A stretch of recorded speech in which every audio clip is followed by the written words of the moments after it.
जय भीम। नमो साथियों। साथियों, आज़ादी की 78वीं सालगिरह मनाने जा रहे हैं, तो सोचा एक बार भारत के लोगों की आज़ादी की थोड़ी सी जांच कर लें। जहां तक दृष्टि जाती है वहां तक जांच कर लें। तो मन में आया कि ये आज़ादी आखिर कैसी आज़ादी है और किसके लिए आज़ादी है, इसके क्या मायने हैं। कमजोर को धमकाने की, हिंदू को मुसलमान और मुसलमान को हिंदू बनाने की आज़ादी, धर्म के नाम पर हिंसा का तांडव करने की आज़ादी, दूसरों की आज़ादी को छीनने की आज़ादी, धर्म के नाम पर पाखंड अंधविश्वास फैलाने की आज़ादी, धर्म के नाम पर विज्ञान और सच्चाई का गला घोटने की आज़ादी, धर्म के नाम पर गरीब की रोटी छीनने की आज़ादी, अमीर को जब चाहे बेल की आज़ादी और गरीब को जब चाहे जेल की आज़ादी, दवा के नाम पर जहर की आज़ादी, और अगर कोई गरीब अस्पताल चला जाए, प्राइवेट अस्पताल चला जाए, तो उसकी चमड़ी उतार लेने की आज़ादी, अमीरों के लोन माफ करने की आज़ादी और गरीबों के लोन अदा न कर पाने पर खुदकुशी करने की आज़ादी, गरीबों को भूखा मारने की आज़ादी, अमीर को विदेश में शिक्षा और गरीब को देश में अशिक्षा और बेरोजगार की आज़ादी, अमीरों के लिए Z+ सुरक्षा और गरीबों के लिए बलवा दंगा करवाकर कभी भी मार डालने की आज़ादी, कहीं पर भी अश्लीलता फैलाने की आज़ादी, सुप्रीम कोर्ट को संविधान के अपमान की आज़ादी, संविधान में वैज्ञानिक सोच को दरकिनार करते हुए पाखंड और अंधविश्वास को फैलाने के लिए मंदिर बनाने की आज़ादी, देशद्रोहियों को देशभक्त कहना और देशभक्तों को देशद्रोही कहकर, देश का गद्दार कहकर जेल में डालने की आज़ादी, और राजनीतिक सत्ता हासिल करने के लिए देश में हिंसा, लूटपाट, बलात्कार, डाका, देश से कोई भी कीमत वसूल कर लेने वाले देश के गद्दारों को राष्ट्रीय झंडा फहराने की आज़ादी। शायद भारत के लोग आजकल इन्हीं बातों को आज़ादी मान बैठे हैं। मेरा आज़ादी मनाने का बिल्कुल भी मन नहीं करता। जब मैं स्कूल जाया करता था, आज़ादी के बड़े बड़े किस्से सुनने को मिलते थे। आज जिस आज़ादी की बात हम कर रहे हैं, बचपन में शायद ये एहसास हमें नहीं हुआ। बचपन में तो केवल एक ही एहसास हुआ कि एक दिन स्कूल से छुट्टी मिले तो खुलकर जी लेने की आज़ादी, उसी को हमने आज़ादी समझ लिया और ये समझ लिया कि हमें आज़ादी मिल गई है। लेकिन कहाँ आज़ादी है? आज जिस प्रकार से जो संविधान की अवहेलना हो रही है, जो संविधान के अंदर नागरिकों के अधिकार निश्चित किए गए हैं, वो अधिकारों से भारत के नागरिक बिल्कुल वंचित हैं। किसे कौन सा अधिकार मिल रहा है, मुझे तो समझ में नहीं आ रहा है। अभी कुछ दिनों पहले 1 अगस्त को सुप्रीम कोर्ट ने आरक्षण के ऊपर फैसला दिया। आरक्षण दिया कहां जा रहा है?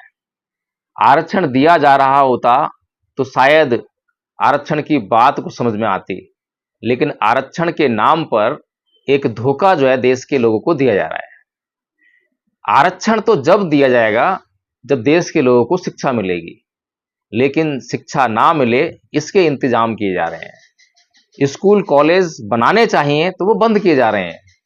प्राइवेट स्कूल खोले जा रहे हैं और उनकी फीस जो है बहुत ऊंची की जा रही है। ऊंची फीस देकर जिसकी हिम्मत हो वो पढ़ाई कर ले, और जो पढ़ाई कर ले वो आरक्षण ले ले। ये कैसा आरक्षण और ये कैसी आजादी? देश के संविधान से लगातार सुप्रीम कोर्ट से लेकर इस देश की संसद में बैठने वाले नेता खिलवाड़ करते जा रहे हैं, लेकिन इस देश के लोग आज देश की आजादी की 78वीं सालगिरह मनाने जा रहे हैं। आज वो धूम धड़ाके से ढोल बजाएंगे, नाचेंगे, तिरंगा फहराएंगे। तिरंगा जहां पे फहराया जा रहा होगा वहां पे राष्ट्रगान गाएंगे, अपने वाहनों पर तिरंगा लटकाकर लेते हुए जाएंगे, अपने घरों पर तिरंगा लहराएंगे। इन सब बातों को ही इन देश के तथाकथित नेताओं ने देशभक्ति से जोड़ दिया है। फांसी चढ़ता रहे, जेल जाता रहे, भूखा मरता रहे, बेरोजगार रहे, आत्महत्या करता रहे, और आपके अत्याचारों पर चूतक ना करे, और आप अमीरों के लोन माफ करते रहें। अमीरों को जब जेल जाने की बात आए तो उनको जो है प्लेन में बैठाकर टिकट विकट का इंतजाम कराकर उनको विदेश पहुंचाने की सुविधाएं मुहैया कराएं। हम बटे हुए हैं ना, हम जाति के नाम पे बटे हुए हैं। भारत के संविधान में जो लोगों को जो जातीय भेदभाव था, जाति के आधार पे लगभग 7,643 जातियों में बटे हुए थे, उनको इकट्ठा करके एससी और एसटी का नाम दिया, उनको इकट्ठा कर दिया। अभी सुप्रीम कोर्ट ने 1 अगस्त को उन लोगों को बांटने के लिए उस आरक्षण में क्लासिफिकेशन की सुविधा दे दी। क्लासिफिकेशन की जो सुविधा सुप्रीम कोर्ट देना चाहता है, अगर उसका उद्देश्य वास्तव में निम्नतम स्तर के व्यक्ति को सुविधा पहुंचाना होता, लाभ पहुंचाना होता, तो निसंदेह उसके फैसले का हम जो स्वागत करते। लेकिन ऐसा नहीं है, मंशा कुछ और है। मंशा इस देश के लोगों को बांटने की है। लोग अगर जाति में बंटते हों तो इस देश के नेता जो हैं उनको जातियों में बांटकर अपनी राजनीतिक रोटियां सेकने में कोई गुरेज महसूस नहीं करते। बिल्कुल बांट ही नहीं डालेंगे, बल्कि जहां पर मौका मिलेगा उनको मरवा भी डालेंगे। अभी बांग्लादेश का प्रकरण हुआ, बांग्लादेश के प्रकरण पर लगातार भारत का मीडिया ये न्यूज प्रसारित कर रहा है कि बांग्लादेश में मुसलमान हिंदुओं को मार रहे हैं, ये न्यूज दिखा रहा है। एक बार भी भारत की मीडिया ने, बिकाऊ मीडिया ने, गोदी मीडिया ने ये न्यूज नहीं दिखाई कि बांग्लादेश में मुसलमानों की कट्टरता हिंदुओं को मार रही है। क्योंकि कट्टरता की बात आएगी तो भारत के हिंदुओं पर भी गाज गिरेगी, भारत के हिंदुओं की कट्टरता भी सामने आएगी, क्योंकि भारत में भी हिंदुओं की कट्टरता ने दलितों को मारा है, मुसलमानों को मारा है। जहां उनके मार्ग में जिसने अवरोध प्रकट किया उसको मार ही डाला है, चाहे वो हिंदू धर्म का ही अंग आर्य समाजी अग्निवेश क्यों ना हो। जब सच्चाई और ईमानदारी की बात करते हैं, वैज्ञानिकता की बात करते हैं, अंधविश्वास और पाखंड को दूर करने की बात करते हैं, तो उनकी जमकर लात घूंसों से पिटाई कर दी जाती है। तो भारत के लोगों को जाति और धर्म के नाम पर बांटने के लिए लगातार तरह तरह के षड्यंत्र रचे जा रहे हैं, लेकिन भारत के लोग इन षड्यंत्रों को समझ ही नहीं पा रहे हैं। लगातार मेरे पास भी कई फोन आ रहे हैं और फोन करके मुझे हिंदू, मैं हिंदू नहीं कहूंगा, मैं कहूंगा कट्टर हिंदू धमका रहे हैं। वो कह रहे हैं कि तुम हिंदू धर्म के खिलाफ क्यों बोल रहे हो, तुम्हें बांग्लादेश में हिंदुओं पर अत्याचार नहीं दिखाई देता। मैं बार बार उनसे कह रहा हूं कि भाइयों सुनो, भाइयों समझो, बांग्लादेश में जो मुसलमान रह रहे हैं सारे मुसलमान हिंदुओं पर अत्याचार नहीं कर रहे हैं, बल्कि हिंदुओं पर मुसलमानों की कट्टरता अत्याचार कर रही है। हो सकता है कि मुसलमानों में अधिक कट्टरता हो, अधिकांश लोग कट्टर हों, लेकिन कट्टरता हत्या कर रही है, कट्टरता अत्याचार कर रही है। इसी तरह से भारत में भी जहां जहां कट्टरता है, अगर ये कट्टरता हिंदुओं में पाई जाती है तो कट्टरवादी भारत के दलितों और मुसलमानों की हत्या करता है, चूकता नहीं है। हमने सिखों की कट्टरता देखी थी, जहां पर गुरु ग्रंथ साहिब का अपमान करने मात्र पर निहंग सिखों ने एक बेचारे व्यक्ति की मार मार कर, उसको हथियारों से नोच नोच कर उसकी हत्या कर डाली थी। ये कट्टरता का नमूना है। सारे सिख ऐसे नहीं हैं। अगर हम कुछ लोगों के द्वारा की जाने वाली हिंसा को पूरे समुदाय पर थोप दें तो पूरे समुदाय के प्रति एक घृणा और द्वेष का माहौल तैयार हो जाता है। लेकिन ये सोच तो समझदारी वाली है, ये सोच तो वैज्ञानिक है, ये सोच तो विश्लेषणात्मक है, ये सोच तो जांच का आधार पैदा करने वाली है। इस सोच को क्यों लोग मानेंगे? जो लोग धार्मिक उन्मादी हैं, जिन लोगों को केवल ये दिखाई देता है कि मैं हिंदू हूं, मैं हिंदू हूं, जिन लोगों को दिखाई देता है कि मैं मुसलमान हूं, जिन लोगों को दिखाई देता है कि मैं बौद्ध हूं, केवल यही दिखाई देता है। इसके अलावा कुछ देखते ही नहीं है कि दूसरे भी, अगर मैं हिंदू हूं तो दूसरे मुसलमान भी हैं, बौद्ध भी हैं, ईसाई भी हैं, जैनी भी हैं, नहीं दिखाई देता। उसको केवल हिंदू दिखाई देता है। और बचपन से उसको केवल एक ही कहानी सिखाई गई है कि हिंदू धर्म जो सबसे प्राचीन है, हिंदू धर्म सबसे अच्छा है, हिंदू देवी देवता कुछ भी कर सकते हैं।